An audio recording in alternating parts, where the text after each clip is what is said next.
Good morning बच्चों, आ गए सब। हम लोग आज देख रहे थे केमिकल रिएक्शन एंड इक्वेशंस, जिसमें से कल हम लोग क्या पढ़े थे? हम लोग कल एक्टिविटी 1 2 3 4 5 तक पढ़ लिए थे, समझ गए। आज अब हम लोगों को एक्टिविटी 6 से आगे पढ़ना है। और ये हम कल भी बताए थे कि एक्टिविटीज वाले जो क्वेश्चन है ये बोर्ड एग्जाम्स के लिए बहुत इंपॉर्टेंट है। बोर्ड एग्जाम्स में ये आता है एक्टिविटीज का क्वेश्चन। इसके लिए सबसे इंपॉर्टेंट चीज है कि आपको कलर आना चाहिए एलिमेंट्स कंपाउंड्स का। जैसे जैसे हम कल बता रहे थे हर एक्टिविटी में क्या क्या क्वेश्चंस आता है वो भी बताए थे।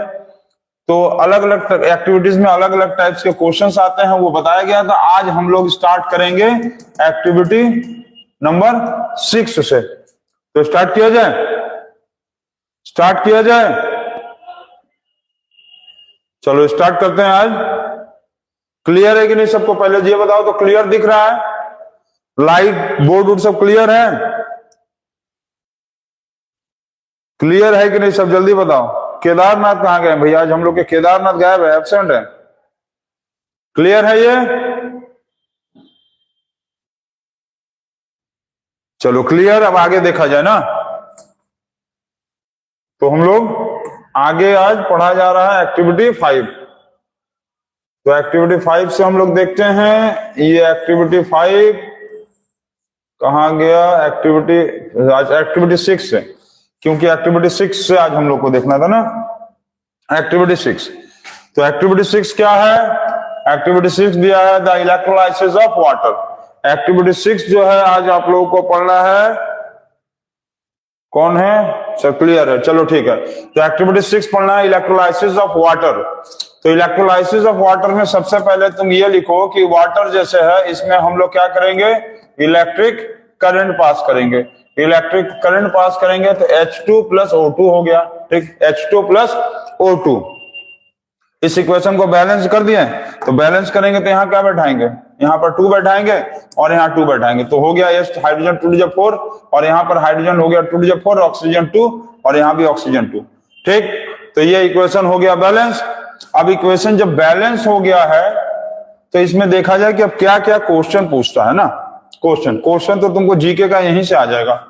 जीके का कमेंट बेस्ड वाला क्वेश्चन पहले ही आ गया कि H2O को कौन डिस्कवर किया, हाइड्रोजन को कौन डिस्कवर किया और ऑक्सीजन को कौन डिस्कवर किया। अच्छा ये चीज देखो, अब आईएएस में एक बार का पूछा हुआ, तुमको हम एग्जाम बता रहे हैं, आईएएस के प्री में पूछा हुआ था एग्जाम में कि ये बताइए कि H2O हाइड्रोजन और ऑक्सीजन गैस, इन तीनों का जो डिस्कवरी हुआ था उसको आपको बताना था इंक्रीजिंग ऑर्डर में। मतलब सबसे पहले किसका इन्वेंशन हुआ, डिस्कवरी हुआ, सबसे पहले किसका डिस्कवरी हुआ, उसके बाद किसका हुआ और उसके बाद किसका हुआ। तो इतना डिटेल जाकर पूछता है आप लोगों, लेकिन इतना डिटेल में नहीं बताना। आपको यह बताना है कि वाटर, हाइड्रोजन और ऑक्सीजन का डिस्कवरर कौन है, ये आप बताते रहिए कमेंट बॉक्स में। और हम लोग अब इसके आगे का देखते हैं कि इस एक्टिविटीज में क्वेश्चन क्या क्या पूछ रहा है, देखा जाए। चलो, तो इसको एक्टिविटीज में पहला क्वेश्चन क्या पूछा था, तो पहला क्वेश्चन पूछा है इसमें कि which one is a chemical change electrolysis of water और sodium chloride exposed in sunlight. ठीक, पूछा है कि कौन सा इलेक्ट्रोलाइसिस है, तो वाटर वाला क्या है, जैसे पहला वाला देखो H2 है, हम लोग इसमें क्या किए, इलेक्ट्रिक करंट पास किए, तो इलेक्ट्रिक करंट पास किए तो ये आया H2 प्लस O2। ठीक है, बैलेंस कर लेना, बैलेंस हम करके बता ही दिए थे। तो इसको क्या कहेंगे, इलेक्ट्रोलाइसिस, इलेक्ट्रोलाइसिस। ठीक है, इलेक्ट्रोलाइसिस कहेंगे। ठीक, लेकिन इसमें कहा है sodium chloride expose to air NaCl, इसको तुम सनलाइट में रख दिए, तो जब सनलाइट में रख दिए तो ये क्या बन गया, Na+Cl2, Na+Cl2 बना ना। तो ये जो रिएक्शन है वो इलेक्ट्रोलाइसिस नहीं है, ये क्या है, ये है photochemical, photochemical decomposition, photochemical decomposition reaction है ना। और ये है, ये भी डीकम्पोजिशन है, लेकिन ये क्या है, electrochemical decomposition, electrochemical decomposition reaction. क्यों, क्योंकि इसमें इलेक्ट्रिसिटी पास करके कंपाउंड्स को ब्रेकअप किया और यहां पर कंपाउंड्स को ब्रेकअप किया था लाइट देकर, इसीलिए इसको कहते हैं फोटोकेमिकल डीकम्पोजिशन और इलेक्ट्रोलाइटिक डीकम्पोजिशन, ये वाटर का है। तो विच one is a chemical change electrolysis of water, तो ये वाला आंसर होगा, electrolysis of water is a, electrolysis of water is a क्या होगा, केमिकल चेंज, सोडियम क्लोराइड वाला नहीं होगा। ठीक है, इसमें केमिकल चेंज पूछा था कौन है, तो केमिकल चेंज तो यही ना होगा, अरे केमिकल चेंज तो यही ना आया, फोटोलाइटिक डिकम्पोजिशन वाला, मतलब फोटोलाइटिक डिकम्पोजिशन वाला तो क्या होगा, सनलाइट से ना ब्रेक कर रहा है। ठीक है, चलो नेक्स्ट क्या है, in what ratio H2 and O2 are present in electrolytic decomposition of water. तो इन व्हाट रेशियो, हाइड्रोजन और ऑक्सीजन जो है किस रेशियो में लिखा है कि इलेक्ट्रोलाइटिक डिकम्पोजिशन ऑफ वाटर में प्रेजेंट हो रहा है। ठीक हो गया ये, चलिए इसको इरेज करते हैं। अब इसके बाद देखो क्या कहा है, H2 और O2 जो है वो in what ratio H2 and O2 are present in electrolytic decomposition of water. H2O को ब्रेक किए थे इलेक्ट्रिक करंट पास करके, इलेक्ट्रिक करंट पास किए तो ये बना H2 प्लस O2। ठीक, H2 प्लस O2 बैलेंस करेंगे तो यहाँ क्या लिखे थे 2, यहाँ 2 और यहाँ क्या लिखे थे 1। तो ये बताओ इसका 2 रेशियो था और इसका क्या रेशियो था 1। किस रेशियो में आया, किस रेशियो में आया ये 2:1, 2:1, मतलब हाइड्रोजन जो है यहाँ पर आ रहा है, हाइड्रोजन जो गैस है वो 2 आ रहा है, बैलेंस करने में 2 आया ना। और ऑक्सीजन का जब बैलेंस किया तो क्या आया, ऑक्सीजन का बैलेंस किए तो 1 आ रहा है, ऑक्सीजन का बैलेंस किए तो यहाँ 1, तो हाइड्रोजन का 2 है और ऑक्सीजन का 1 है। इसमें भी देखो क्या चीज पूछ रहा है, देखो H2 प्लस O2 जो आ रहा है यहाँ पर 2 आया और यहाँ 1 आया, तो 2:1 जो होगा इसका वॉल्यूम का रेशियो होगा, क्या होगा, वॉल्यूम का रेशियो होगा। ये क्या रेशियो आएगा, वॉल्यूम रेशियो 2:1। लेकिन यदि इसमें मास रेशियो पूछ लेगा ना, मास रेशियो तो अलग आएगा, मास रेशियो देखो अलग होगा, ये वॉल्यूम रेशियो हम बता रहे हैं। अब यदि मास रेशियो कहेगा तो तुम इसको देखो ऐसा निकालना है, 2H2 है ना, तो 2 × 1 × 2, हाइड्रोजन का एटॉमिक मास कितना होता है 1, तो 2 × 1 × 2, 2 × 4 ग्राम। ऑक्सीजन का क्या आएगा 1 O2 का मतलब क्या होगा 1 × 16 × 2, ऑक्सीजन का एटॉमिक मास क्या होता है 16, तो 16 2 × 32 ग्राम। तो मास रेशियो आएगा, क्या आएगा, हाइड्रोजन का कितना आया H2O2, हाइड्रोजन का क्या आया 4 ग्राम, ऑक्सीजन का क्या आया 32 ग्राम, ऑक्सीजन का आया 32 ग्राम। अब दोनों को डिवाइड करेंगे तो क्या आएगा 1:8। तो ये बहुत इंपॉर्टेंट चीज है, ध्यान रखना कि यदि मास रेशियो पूछेगा तो 1:8 में मिलता है हाइड्रोजन ऑक्सीजन, और यदि वॉल्यूम रेशियो पूछेगा तो 2:1 में होगा। तो यहाँ कहा था in what ratio hydrogen oxygen are present in electrolytic decomposition reaction, तो इंडिकेशन की एग्जाम में कर देगा, वॉल्यूम रेशियो होगा 2:1, हाइड्रोजन और ऑक्सीजन का 2:1, और मास रेशियो यदि कहेगा तो ये आएगा 1:8। ठीक है, क्लियर है, क्लियर दीक्षांत,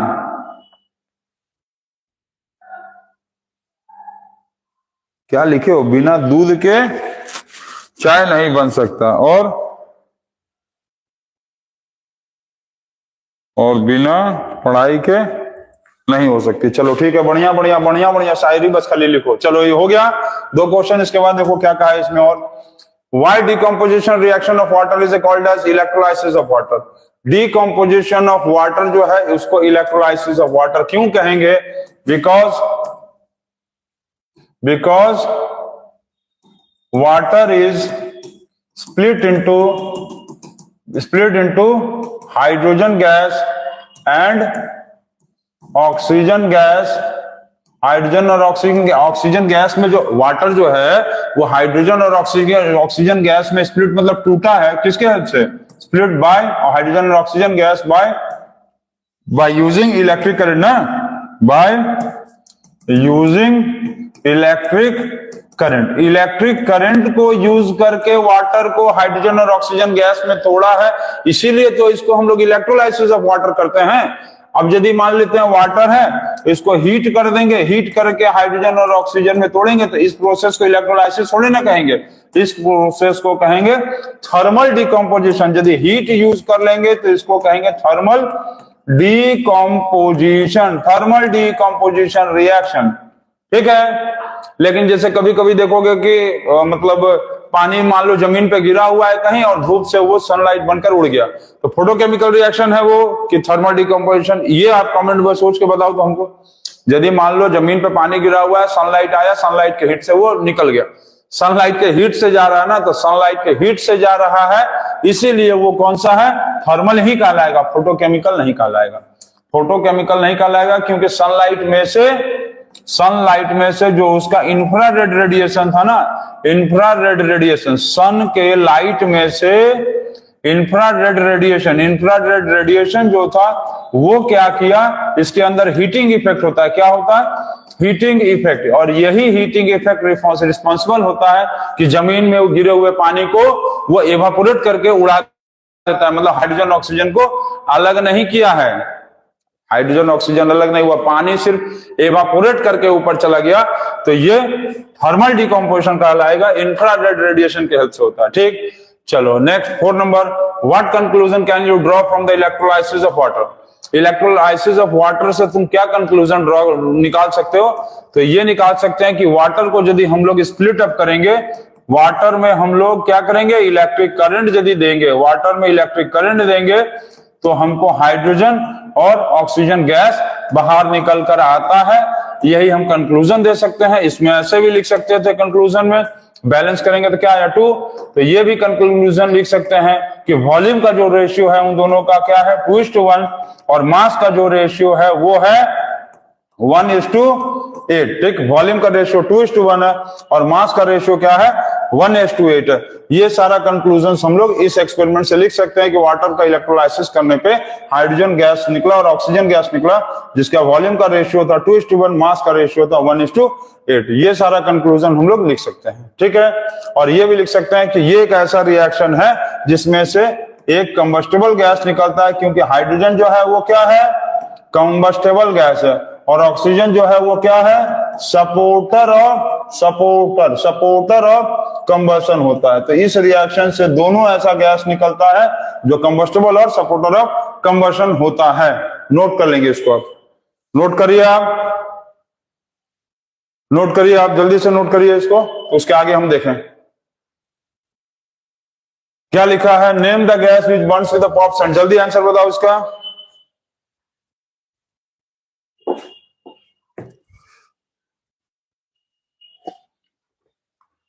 हमारा टॉनिक आ गया, दीक्षांत टॉनिक आ गया है।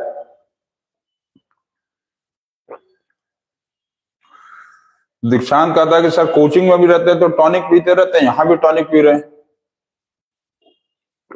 टॉनिक बहुत जरूरी चीज है ना।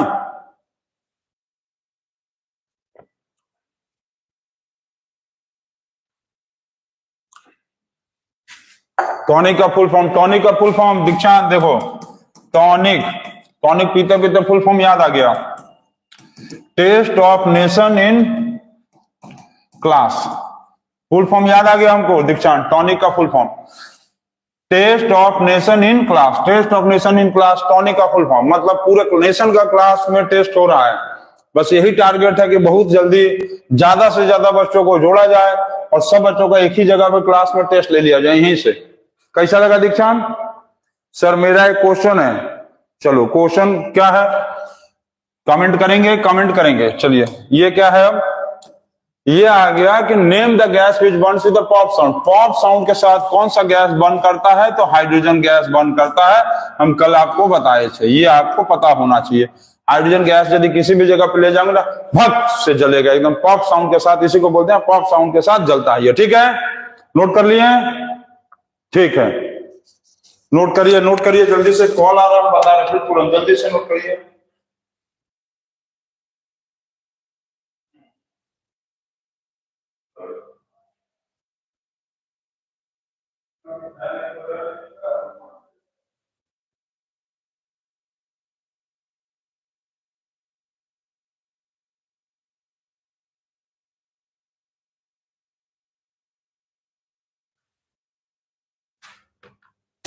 चलिए आ गए सर।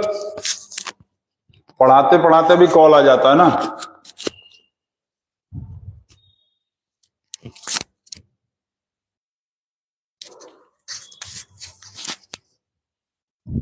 चलिए ठीक है, तो हाइड्रोजन गैस जो है ये पॉप साउंड के साथ जलता है। हो गया, चलो नेक्स्ट क्वेश्चन देखा जाए। नेक्स्ट क्वेश्चन आप बताओ। अच्छा नेक्स्ट क्वेश्चन है, नेक्स्ट एक्टिविटी 7 आ गया।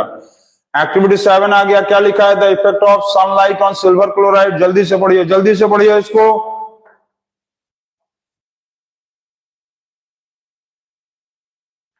क्या लिखा है?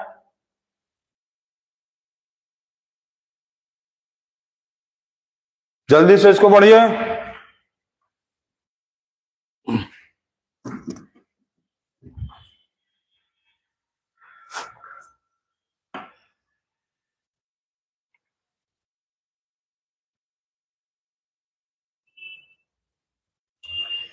हो गया, चलो क्या लिखा है? The effect of sunlight on silver chloride. Effect of sunlight on silver chloride, तो सिल्वर क्लोराइड क्या है? AgCl, इस पे सनलाइट डाल दो, सनलाइट पड़ा मतलब सनलाइट इस पे पड़ा तो ये हो गया सिल्वर और ये हो गया क्लोरीन गैस। अब सिल्वर क्लोराइड किस तरह का होता है बताओ? सिल्वर क्लोराइड होता है व्हाइट, ठीक, और ये क्या होगा? ये क्या होगा? सिल्वर क्या होगा जल्दी बताओ? सिल्वर ग्रे, और ये क्या होगा? Greenish yellow, greenish yellow. ठीक है,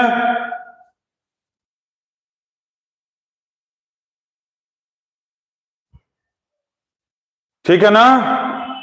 सिल्वर क्लोराइड व्हाइट कलर का होता है, सनलाइट पड़ गया ये सिल्वर हो गया तो ग्रे हो गया, और क्लोरीन गैस जो होगा ग्रीनिश येलो कलर का होता है। तो कलर आप बहुत इंपॉर्टेंट है, याद रखेंगे। अच्छा, ये जो रिएक्शन हो रहा है सनलाइट के रिएक्शन से हो रहा है, सनलाइट के प्रेजेंस में हो रहा है, तो इस रिएक्शन को कहेंगे फोटोग्राफिक रिएक्शन कहते हैं। फोटोग्राफिक रिएक्शन, क्योंकि फोटोग्राफ का जो फिल्म का नेगेटिव बनता है ना, जिसमें जो हम लोग फोटो खिंचवाते थे तो नेगेटिव से पिक्चर बनता था, वो यही रिएक्शन है फोटोग्राफिक रिएक्शन। और इसको हम लोग कहेंगे फोटो केमिकल डिकम्पोजिशन, क्योंकि यहाँ पर जो सिल्वर क्लोराइड है वो एक कंपाउंड है, और जैसे ही सनलाइट पड़ा वो अलग अलग केमिकल्स में टूट गया, सिल्वर में और क्लोरीन में। और ये रिएक्शन को कहेंगे फोटोग्राफिक रिएक्शन, जिससे नेगेटिव कैमरे से फोटो खींचने के बाद नेगेटिव साफ करवा के फोटो बनाते हैं, वो यही रिएक्शन है। ठीक है, ठीक है ना? चलो इसके बाद का आ गया। अब कमेंट में क्या क्या क्वेश्चन भाई लिख रहे हैं कि sir name the political parties which result of social reform movement. Sir इसका आंसर बताए। अरे यार क्वेश्चन यहाँ पर अब साइंस पढ़ाया जा रहा है कि आंसर हम तुम्हारी तरह गूगल खोज के आंसर बताएं? ये हो गया। ऐसे तो बहुत सारा पार्टी था जो सोशल रिफॉर्म में कुका मूवमेंट में काम आया था, ठीक है, बहुत सारा पार्टीज है। तो इसका आप आंसर देखा जाए क्या है? What change in color is observed when silver chloride is left exposed to air? What change in color is observed? तो हम लोग अभी रिएक्शन क्या लिखे थे कि सिल्वर क्लोराइड में क्या रिएक्शन लिखे थे, सिल्वर क्लोराइड में हम लोग क्या डालें, सनलाइट डाल दिए। सिल्वर क्लोराइड में सनलाइट पड़ा तो ये सिल्वर और क्लोरीन गैस अलग अलग हुआ था। ये किस कलर का था, व्हाइट कलर का था। ये किस कलर का था, ग्रे कलर का था। और ये क्या किस कलर का आया था, ग्रीनिश येलो आया था, ग्रीनिश येलो। ठीक, ये किस कलर का था, ग्रीनिश येलो। यही ना रिएक्शन लिखे थे हम लोग। बैलेंस कर लें इसको, बैलेंस भी चलो कर देते हैं। बैलेंस करेंगे तो यहाँ पर 2 है ना, तो यहाँ 2 आएगा और यहाँ भी 2 हो गया, बैलेंस हो गया इक्वेशन। अब पूछा क्या, what change in colour is observed when white silver chloride is left exposed to air. Sunlight में छोड़ देंगे तो क्या कलर चेंज आया था, तो कलर चेंज ये हुआ कि सिल्वर जो है, सिल्वर जो बना वो किस कलर का बन गया, ग्रे कलर का बन गया। और जो क्लोरीन गैस आया, गैस ये हो गया, क्लोरीन गैस किस कलर का हो गया, ग्रीनिश येलो। यही इसमें चेंज आया। ठीक, चेंज भी पूछा था ना, what type of the chemical reaction is, तो ये रिएक्शन जो होगा वो किस तरह का रिएक्शन है, इस रिएक्शन को फोटोग्राफिक रिएक्शन भी कहते हैं। और इस रिएक्शन में क्योंकि ये ब्रेक गया सनलाइट के प्रेजेंस में, तो इस रिएक्शन को कहेंगे फोटोकेमिकल रिएक्शन। फोटोकेमिकल रिएक्शन नहीं, photochemical decomposition reaction, photochemical decomposition reaction, photochemical decomposition reaction इस रिएक्शन को कहेंगे। ठीक है, इसका अदर नेम फोटोग्राफिक रिएक्शन भी है। इसको नोट कर लीजिए आप। नोट कर रहे हैं कि नहीं नोट कर रहे हैं सब, कि बस खाली जीके का कमेंट वाला क्वेश्चन है पे ध्यान दिए रहे। हो गया ना, चलो नेक्स्ट देखो। एक्टिविटी वाले क्वेश्चंस को यदि आप मिस किए तो ये समझ कर लीजिए आप कि एग्जाम में बहुत भारी आपको इसका दिक्कत होगा, कीमत भी चुकाएंगे, मतलब आपका बहुत सारा नंबर कटने वाला है।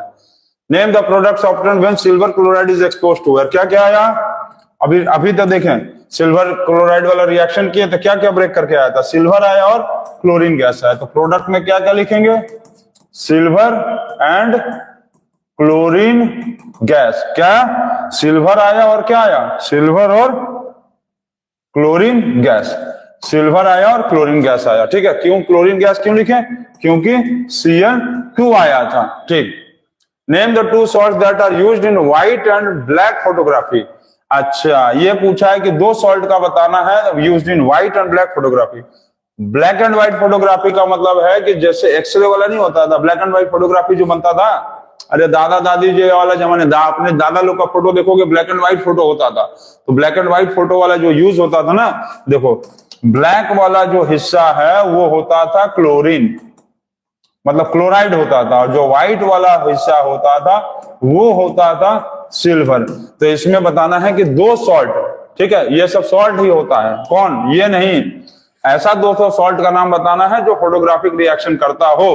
तो उसमें कौन कौन सा होगा, सिल्वर क्लोराइड और सिल्वर ब्रोमाइड। इसको क्या कहेंगे, इसको कहेंगे सिल्वर क्लोराइड और इसको कहेंगे सिल्वर ब्रोमाइड। और हम पहले भी बताए थे, यदि किसी भी मेटल के साथ यदि क्लोरीन, फ्लोरीन, ब्रोमीन, आयोडीन आ गया तो वो सॉल्ट हो गया। तो ये दोनों क्या है, सॉल्ट। यही दोनों सॉल्ट जो है फोटोग्राफिक रिएक्शन में काम आता है, जिससे ब्लैक एंड व्हाइट पिक्चर्स बनता था।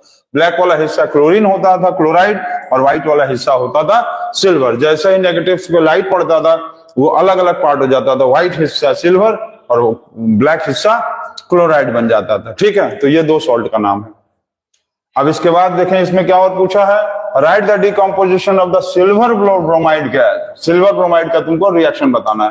तो AgBr, उसी तरह से फिर सिल्वर क्लोराइड की तरह सनलाइट पड़ेगा, इस रिएक्शन को क्या कहेंगे, फोटोग्राफिक रिएक्शन। फोटोग्राफिक रिएक्शन कह लो या इसको कह लो तुम photo chemical decomposition, photochemical decomposition reaction. दोनों में से कुछ भी कह लो, दोनों सही है।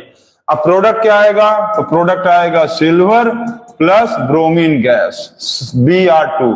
ठीक है, ये होगा सॉलिड और ये होगा ब्रोमीन गैस Br2। अच्छा, अब ये बताना हमको कि इसका कलर क्या होता है, आपको इसको कमेंट में बताना है। कमेंट बॉक्स में आप हमको ये बताओगे। और इसका कलर क्या है ये भी आप कमेंट बॉक्स में बताओ। इसका तो कलर सबको पता ही है कि अभी हम बताए थे कि ग्रे होता है ब्रोमीन गैस का और सिल्वर क्लोराइड ब्रोमाइड का। कमेंट बॉक्स में कलर जरूर से बताओ, अभी जल्दी से बताओ तो सब क्या क्या कलर होता है इसका।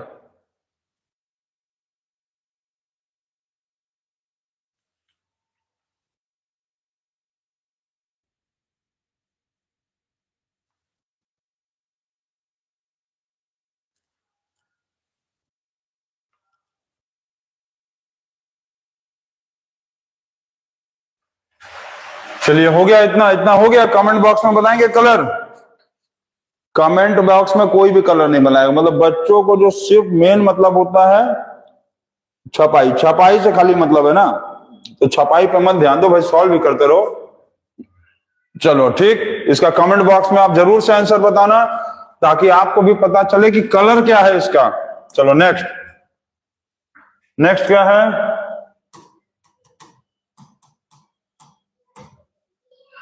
अच्छा एक्टिविटी 7 तक ही था, एक्टिविटी 7 तक ही करवाया गया है, ठीक है। इसमें एक्टिविटी 7 तक ही है। एक्टिविटी 7 हो गया, एक्टिविटी 7 हो गया कि नहीं हुआ? चलो सबका हो गया एक्टिविटी 7,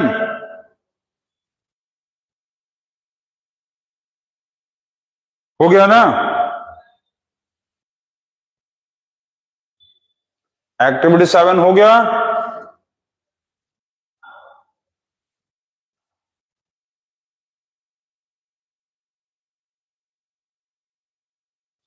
अच्छा देखो, अब जो है केमिकल रिएक्शन एंड इक्वेशंस में इसके बाद का भी क्वेश्चंस नहीं है। आप लोगों को इसके बाद का एक्टिविटीज जो है हम बता देंगे कभी। एक्टिविटी कौन कौन सा? Activity 8 and activity 9। एक्टिविटी 8 और 9 जो है आपको हम बता देंगे, ठीक। अभी बता दें, अभी बता दें तो चलो एक्टिविटी 8 देख लो, अभी बताते हैं। लो एक्टिविटी 8 क्या है अब देखना पड़ेगा questions.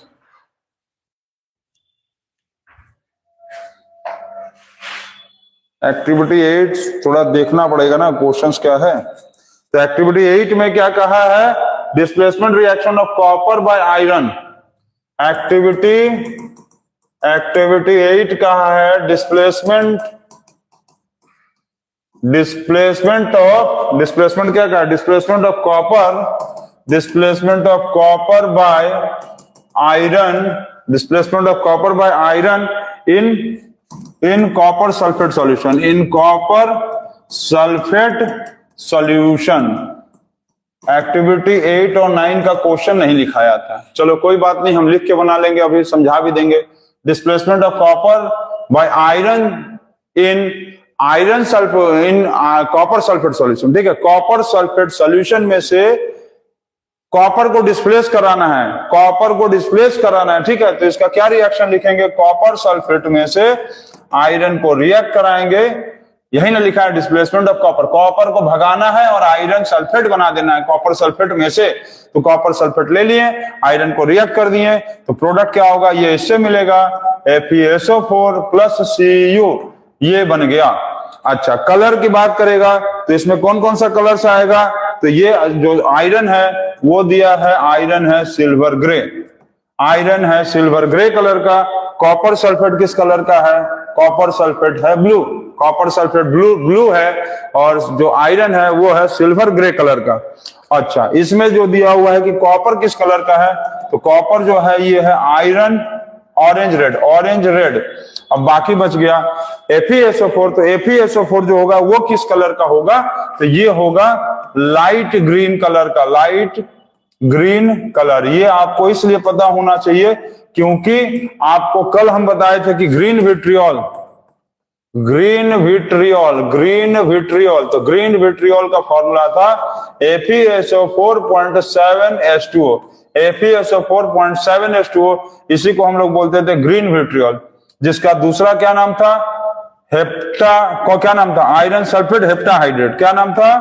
Iron sulphate hepta, hexa नहीं, हेप्टा हेप्टाहाइड्रेट। क्या नाम था?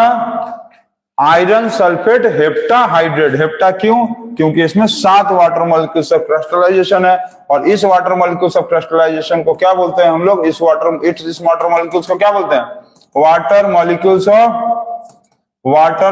Of crystallisation. Water molecules of crystallisation बोलते हैं, ठीक है।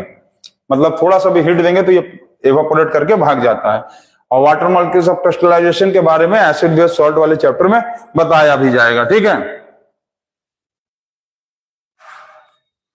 चलो ठीक है, हो गया। ग्रीन विट्रियोल समझ गए। तो ये लाइट ग्रीन कलर का होता है, कलर आप लोग याद कर लेंगे। अब इसमें देखो क्वेश्चंस क्या क्या दिया हुआ है। तो पहला क्वेश्चन दिया हुआ है कि name the type of reaction, ठीक। पहला क्वेश्चन दिया हुआ है इसमें। पहला क्वेश्चन क्या है इसका? रिएक्शन क्या आया? CuSO4 plus Fe। रिएक्शन आप लोग सब लोग लिख लो, रिएक्शन लिख लो तभी आपको पता चलेगा। चलो लिख लिए, रिएक्शन लिख लेना। CuSO4 plus Fe is equal to FeSO4 plus Cu, जिसमें से कलर क्या क्या आया था? कॉपर सल्फेट क्या था? कॉपर सल्फेट था ब्लू, आयरन था सिल्वर ग्रे था, ठीक है। और ये क्या था? लाइट ग्रीन था। और ये क्या था? ये रेडिश ऑरेंज था ना, ऑरेंज रेड। ये क्या था? Orange red. क्या था ये? Orange red. ये था ऑरेंज रेड। चलिए ठीक है, इतना तक कलर हो गया। अब इसमें पहले क्वेश्चन में पूछा है कि name the type of reaction. Name the type of reaction, ये किस तरह का रिएक्शन है? तो ये रिएक्शन का क्या आंसर होगा? किस तरह का रिएक्शन है ये है single displacement reaction. Single displacement reaction. अरे सिंगल डिस्प्लेसमेंट रिएक्शन है ना, ये सिंगल डिस्प्लेसमेंट रिएक्शन है। इसमें क्या था कि आयरन जो है वो ज्यादा रिएक्टिव था कॉपर से। आयरन ज्यादा रिएक्टिव है कॉपर से, इसीलिए आयरन क्या किया कि कॉपर सल्फेट में से सल्फेट को अपने पास ले आके कॉपर को अलग छोड़ दिया, अकेले ले जाके छोड़ दिया, अलग छोड़ दिया कॉपर को। और कॉपर लगा गाना गाने, अब किसका सहारा, अब मैं क्या करूं, मैं बन गया अकेला, अब किसका सहारा। अब ये जो है सहारा कंपनी में जाकर डूबेगा, क्योंकि अकेला हो गया, बेसहारा हो गया ये, ठीक। पहला क्वेश्चन था। अच्छा, इसमें यदि और पूछेगा कि और किस तरह का रिएक्शन है, तो इसका अदर टाइप ऑफ रिएक्शन यदि देखेंगे, अदर टाइप ऑफ रिएक्शन, तो अदर टाइप ऑफ रिएक्शन में ये किस तरह का रिएक्शन है? तो रेडॉक्स रिएक्शन हो सकता है। रेडॉक्स रिएक्शन का मतलब रिडक्शन और ऑक्सीडेशन। रेडॉक्स मतलब समझिए ना, रिडक्शन और ऑक्सीडेशन, ठीक है।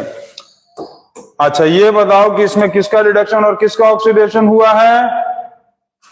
इसमें इसका क्या हुआ? इसका ये अपना ऑक्सीजन जाकर यहां लूज किया, तो इसका क्या होगा? इसका होगा रिडक्शन। और ये जो है ऑक्सीजन जाके इधर गेन कर लिया, तो इसका होगा ऑक्सीडेशन। और जो समझ गया ना, ये अपना ऑक्सीजन यहां जाकर लूज कर दिया, तो इसका रिडक्शन। ये ऑक्सीजन यहां लाके गेन कर लिया, तो ये oxidation.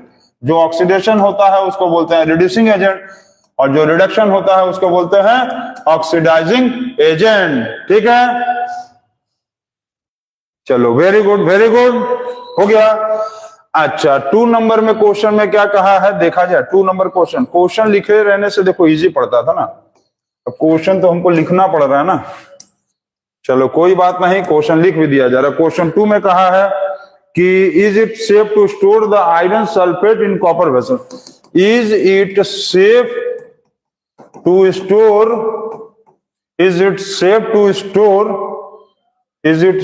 To store iron sulphate in copper vessel. क्या ये सेफ होगा कि आयरन सल्फेट को कॉपर के वेसल में रखा जाए? मतलब FeSO4 को तुम कॉपर के बर्तन में रखे हो, इसको तुम कहां रखे हो? आयरन सल्फेट को तुम कॉपर के बर्तन में रखे हो, कॉपर के बर्तन में रखे हो, तो क्या ये सेफ है? बिल्कुल सेफ होगा। क्यों? क्योंकि आयरन ज्यादा रिएक्टिव है कॉपर से ना, ये तो हाई रिएक्टिव है ना, आयरन जो है हाई है और कॉपर क्या है, लो रिएक्टिव है। यदि लो रिएक्टिव है तो कहीं ना कहीं ये डिस्प्लेस करा ही नहीं पाएगा और नो रिएक्शन होगा, नो रिएक्शन होगा और ये सेफ रहेगा आराम से एकदम। आयरन सल्फेट जो है आराम से आयरन सल्फेट जो है कॉपर के बर्तन में रखा रहेगा और गाना भी गाता रहेगा।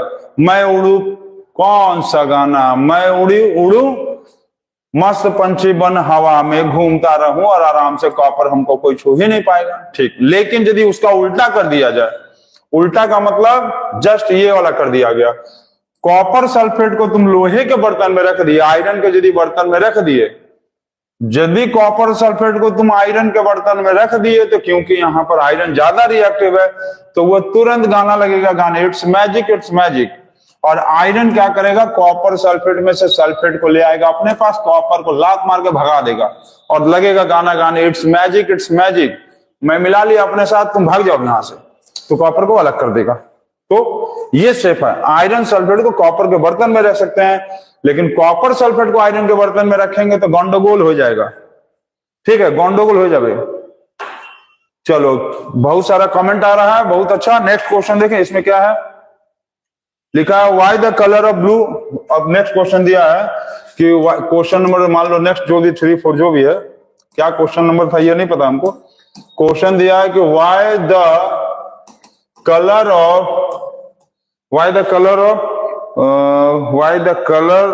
ब्लू कॉपर सल्फेट क्या लिखा, फेड्स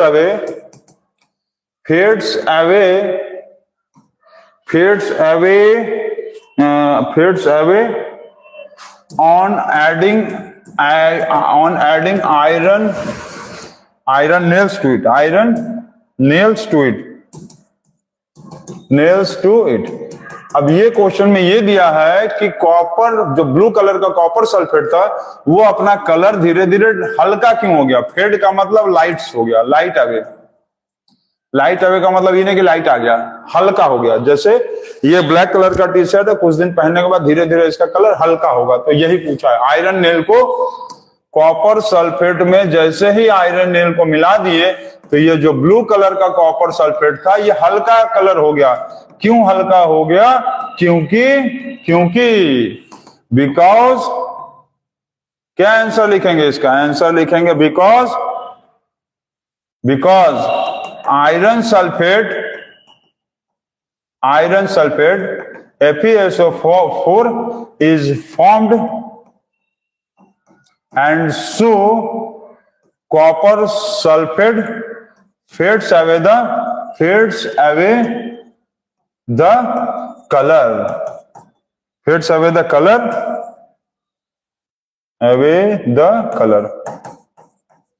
समझ गए? ये कॉपर सल्फेट जब आयरन नेल से, ये क्या है, आयरन नेल है ना, आयरन नेल से जैसे ही रिएक्ट करेगा तो क्या करेगा, क्योंकि ये हाई रिएक्टिव और ये लो रिएक्टिव, तो हाई रिएक्टिव वाला इसको अपने साथ मिलाकर कॉपर को अलग कर दिया और इसका कलर फेड हो गया, हल्का पड़ गया, क्योंकि यहां पर आयरन सल्फेट सॉल्यूशन बन गया, जो कि ये किस कलर का होता है, ग्रीन कलर का। अभी बोले ना FeSO4। अब देखो ये जो कंपाउंड बना ना, ये कंपाउंड बना FeSO4, तो यहीं पर नहीं रुकेगा, ये फिर क्या करेगा, ये जो है फिर क्या करेगा कि FeSO4 प्लस 7H2O मॉलिक्यूल्स को जोड़ लेगा और ये बन जाएगा FeSO4.7H2O, जिसको हम लोग बोलते थे, क्या बोलते थे, ग्रीन विट्रियोल। चलो ग्रीन से लिख देते हैं इसको, और ग्रीन से तो दिखेगा ही नहीं, इसको क्या कहेंगे, इसको कहेंगे ग्रीन विट्रियोल। इसीलिए इसका कलर फेड हो गया, यहां था ब्लू लेकिन यहां पर ये आ गया ग्रीन कलर का, तो फेड हो गया, हल्का हो गया कलर। ठीक है, हो गया। इसमें और कुछ कहा था? नहीं, और कुछ नहीं था, इतना ही इस एक्सपेरिमेंट्स का क्वेश्चन था। तो ये एक्सपेरिमेंट था 7 नंबर, ये भी कंप्लीट हो गया। अब देखेंगे हम लोग एक्सपेरिमेंट नंबर 8 देखेंगे। नहीं, ये कौन सा एक्सपेरिमेंट था, ये कौन सा एक्सपेरिमेंट था? नहीं, एक्सपेरिमेंट तो 8 था। अब हम लोग को एक्सपेरिमेंट नंबर, ये एक्सपेरिमेंट नंबर 8 है। ठीक है, displacement of copper by iron in copper sulphate solution. अब एक्सपेरिमेंट नंबर 9 देखना है हम लोग को, 9। चलिए 9 नंबर का एक्सपेरिमेंट देखा जाए जल्दी से।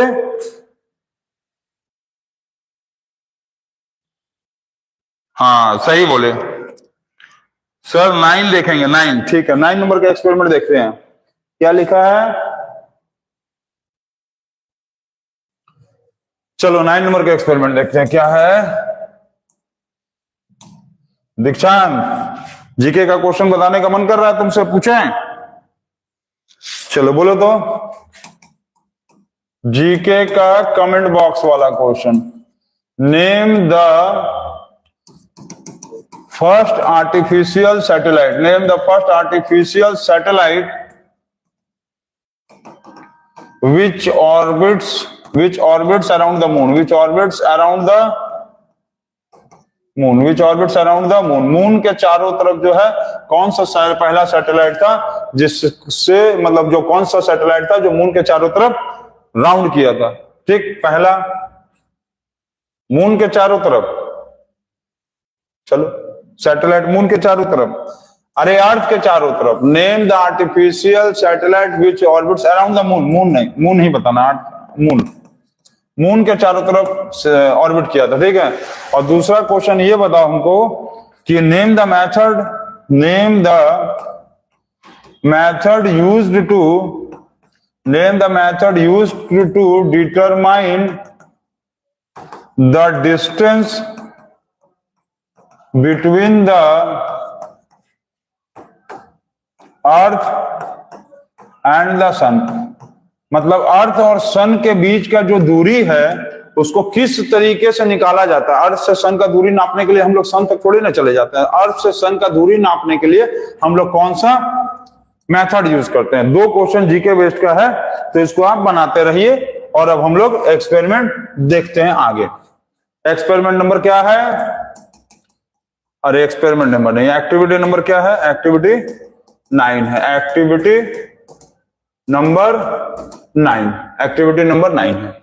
एक्टिविटी नंबर 9 में क्या लिखा है? Double displacement reaction of barium chloride, double displacement reaction of barium chloride, double displacement reaction of barium chloride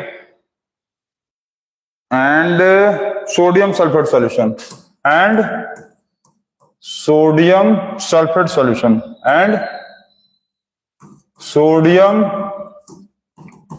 sulfate solution, sodium sulfate solution। ठीक है, इसको आपको बताना है। Double displacement reaction of barium chloride and sodium sulphate solution. तो आप लोग इसको बताएंगे। दीक्षांत क्या लिखा है? ट्रिग्नोमेट्री, ट्रिग्नोमेट्री कहां आ गया भाई इसमें? तो double displacement reaction of barium chloride and sodium sulphate solution को आपको बताना है। ठीक है, जल्दी से बताइए इसको आप। चलो इसका रिएक्शन लिखे हम लोग पहले। तो क्या रिएक्शन होगा, किसके किसके बीच में कहा था? सोडियम सल्फेट Na2SO4 और बेरियम क्लोराइड। तो बेरियम क्लोराइड का क्या होगा? BaCl2 इक्वल टू क्या बनेगा? ये इसके साथ कंबाइंड होगा तो BaSO4 और प्लस सोडियम क्लोराइड NaCl। ठीक, NaCl। बेरियम देखो, hydrogen, helium, lithium, beryllium, boron, carbon. Beryllium का होता है 2 और सल्फेट का होता है वैलेंसी। सल्फेट का भी वैलेंसी होता है 2, 2 भाग कटे, ये बन गया BaSO4। ठीक, सोडियम का 1, क्लोरीन का भी 1, क्रॉस इनटू करेंगे NaCl। हो गया इतना। सोडियम सल्फेट का निकालेंगे तो इसका 1 और सल्फेट का 2, क्रॉस इनटू करेंगे तो होगा Na2SO4। इतना हो गया। सबका फॉर्मूला लिख दिया, बैलेंसी बना दिया, कैसे आया वो बता दिया। अब देखो इसमें क्या पूछा, क्या है देखो क्वेश्चंस में क्या क्या पूछा है देखा जाए। चलो क्वेश्चंस में देखा जाए क्या क्या पूछा है। तो क्वेश्चन में पहले ये पूछा था name the reaction in which the 2 compounds exchange their, मतलब ठीक है, ये पूछा है कि name the reaction, name the type of reaction. ठीक, name the type of reaction. तो name the type of reaction में यदि तुम देखोगे तो ये किस तरह का रिएक्शन है? ये क्या कर रहा है? ये इसके साथ मिला और ये वाला जाकर ऐसे, ये ऊपर, ये ऐसे। तो क्या हुआ इसमें जो है रिएक्शन किस टाइप का है? तो ये है double displacement reaction. Double displacement reaction. अच्छा, एक चीज यदि तुम ध्यान देना, इस पूरे वीडियो में और कहीं भी लगभग आपको किसी भी बुक में जल्दी लिखा नहीं रहता है, रेयर केस एकाक बुक में है, एकाक बुक में दिया हुआ है कि जो डबल डिस्प्लेसमेंट रिएक्शन है इसका यदि अदर नेम पूछ लिया आपसे, अदर नेम, तो ये लिखेंगे आप, इसका अदर नेम होता है ionic displacement reaction, ionic displacement reaction, ionic displacement reaction, ionic double displacement नहीं, आयोनिक डिस्प्लेसमेंट रिएक्शन। मतलब ये होता है कि Na+ का जो आयन है वो Cl- के साथ जाकर मिलकर ये बनाता है NaCl, और इसी तरह से बेरियम 2+ का आयन SO4 2- का आयन के साथ जाकर मिलाता है और बनता है BaSO4। क्योंकि आयंस का इसमें एक्सचेंज होता है, क्या होता है, आयंस एक्सचेंज करता है आपस में, आयंस एक्सचेंज करता है, आयंस आपस में एक्सचेंज करता है। इसलिए इस तरह के रिएक्शन को हम लोग, इसका डबल डिस्प्लेसमेंट रिएक्शन का दूसरा नाम है आयोनिक डिस्प्लेसमेंट रिएक्शन।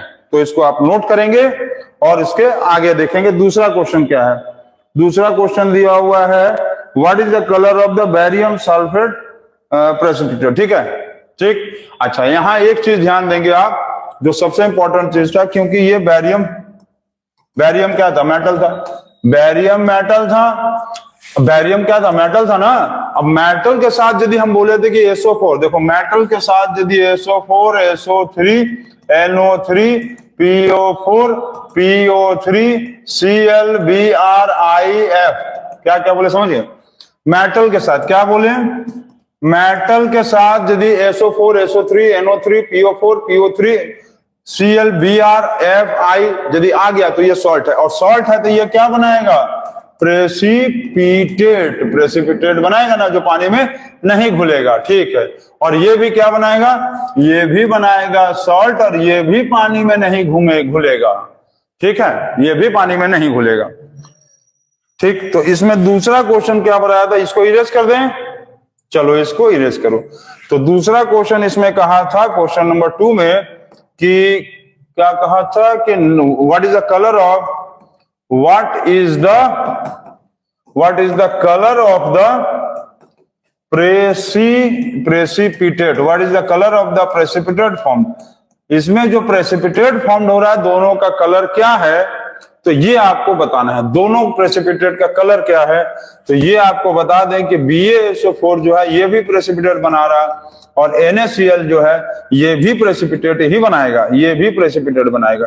तो दोनों का कलर यदि आप देखेंगे तो ये और ये दोनों ही व्हाइट कलर का होगा, बस फर्क क्या है, ये जो व्हाइट होगा और ये जो व्हाइट होगा, इसको व्हाइट रहेगा, इसको यदि हम लोग हीट कर दिए, गर्म कर दिए, तो ये येलोइश व्हाइट हो जाएगा।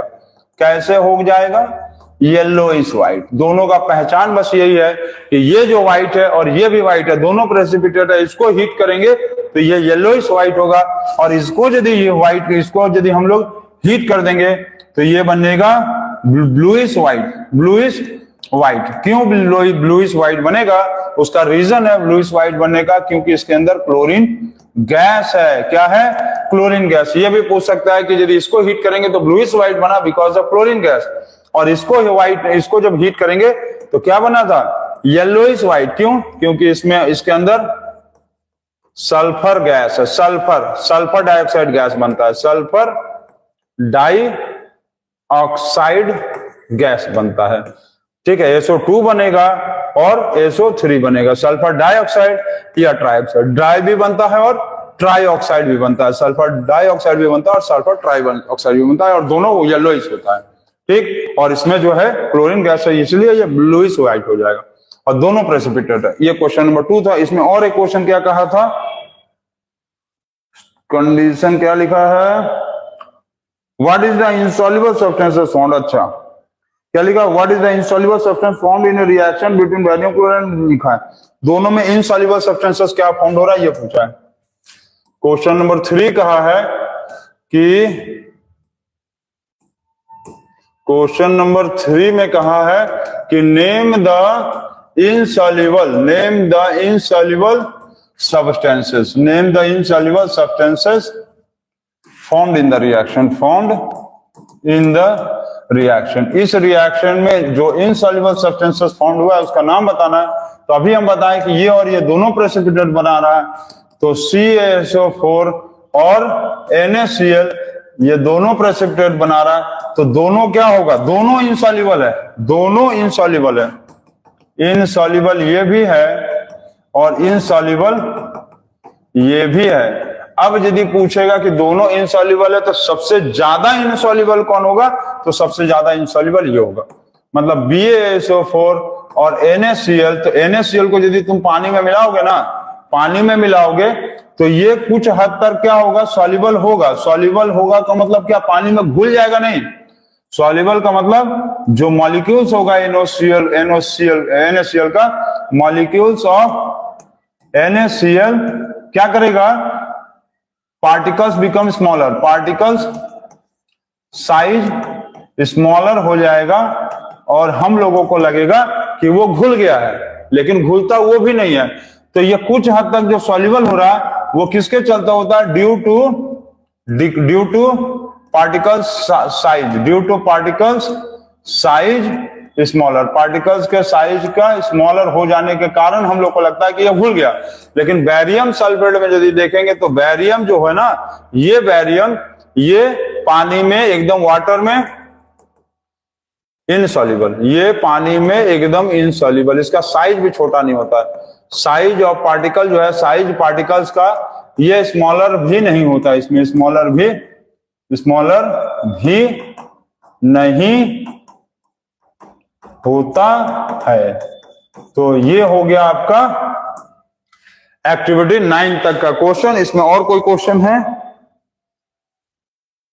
नहीं, बस इसमें इतना ही क्वेश्चन था। और ये आप लोगों का एक्टिविटी का आज कौन सा था, ये एक्टिविटी आज हम लोग पढ़े हैं एक्टिविटी 6, 7, 8 और 9। ठीक, तो एक्टिविटी 6, 7, 8, 9 हम लोग पढ़ लिए और CBSE द्वारा इतना ही एक्टिविटीज कहा गया है कि केमिकल रिएक्शन एंड इक्वेशंस में आपको पढ़ना है। अच्छा, जो सबसे इंपॉर्टेंट चीज था इसमें, अब एक चीज तुम लोग समझ लो, इसको देख लेना, नोट कर लेना और सब लोग कॉपी में नोट करके ही आना कल, क्योंकि कल इसको क्लास में चेक किया जाएगा। अच्छा, जो सबसे इंपॉर्टेंट चीज एक देखो, अब हम लोग जो साइंस का रिवीजन क्लास चला रहे हैं, हम लोग क्या कर रहे हैं, अभी साइंस का रिवीजन क्लास चला रहे हैं। साइंस का रिवीजन क्लास खाली नाम के लिए है, लेकिन साइंस में एक्चुअली हम लोग क्या कर रहा है, फुल चैप्टर का एक्सप्लेनेशन चल रहा है, फुल चैप्टर एक्सप्लेनेशन चल रहा है, फुल चैप्टर का एक्सप्लेनेशन चल रहा है साइंस में, क्लास 10 का। इसमें देखो, अभी हम लोग चैप्टर 1 पढ़ लिए, चैप्टर का क्या नेम था, chemical reaction and equation, chemical reaction and equation. अब हमको पता है कि बहुत सारे बच्चे वीडियो छोड़ के भागने की कोशिश करेंगे। केमिकल रिएक्शन एंड इक्वेशन हम लोग पढ़ लिए, ठीक, केमिकल रिएक्शन एंड इक्वेशन पढ़ लिए। इसी तरह से हम लोग अब हर चैप्टर्स को पहले पढ़ेंगे और हम लोगों का टारगेट ये है कि एनी हाउ ये चैप्टर्स को हम लोग दिसंबर तक हम लोग को एंड करना है, पूरे साइंस को, ऑल साइंस को हम लोगों को खत्म करना है। क्लास 10 का पूरा साइंस दिसंबर तक खत्म हो जाना चाहिए। अब इसके बाद जनवरी से तब हम लोग सारे चैप्टर्स का PYQ लगाएंगे, साइंस का क्या लगाएंगे, जनवरी से PYQ एंड NCERT क्वेश्चंस। और जो बच्चे इस वीडियोस को देखते जा रहे हैं, आप लोग तब तक फिलहाल PYQ निकाल के बनाते जाइए, क्योंकि चैप्टर्स को पहले एक्सप्लेन किया जाएगा, उसके बाद आपको PYQs लगवाया जाएगा, ठीक है। तो ये चैप्टर यहाँ खत्म हो गया और इस चैप्टर का सारा चीज बता दिया गया। अब इतना जो है कि यदि इस चैप्टर के सारे वीडियोस को आप लोग देख लेते हैं, सारे टॉपिक्स को देखते हैं, तो हमको पूरा नहीं, मतलब 110% उम्मीद है कि आप लोगों को ये चैप्टर पूरी तरह से क्लियर हो जाएगा और आप कोई भी टेस्ट पेपर बनाओगे तो आपसे बन जाएगा। तो इसी तरह से आप बनाते रहो और मैथ का जो टॉप 50 क्वेश्चंस का हम लोग बना रहे थे सीरीज, वो बनता रहेगा, उसको भी आप बनाते रहो। तो कल से अब एक नया चैप्टर स्टार्ट होगा और कल से हम उम्मीद कर रहे हैं कि केमिस्ट्री में या फिजिक्स में एक नया चैप्टर स्टार्ट किया जाएगा। केमिस्ट्री का नया चैप्टर स्टार्ट होगा तो हाइड्रोकार्बन, और यदि फिजिक्स का एक नया चैप्टर स्टार्ट होगा तो लाइट चैप्टर, बहुत इंपॉर्टेंट चैप्टर है लाइट। तो लाइट या hydrocarbon chapter, carbon and its compound, वो चैप्टर को पढ़ाया जाएगा। तो आज के लिए बस इतना ही, अब कल आगे नया चैप्टर पढ़ाया जाएगा। See you, good night, bye and take care.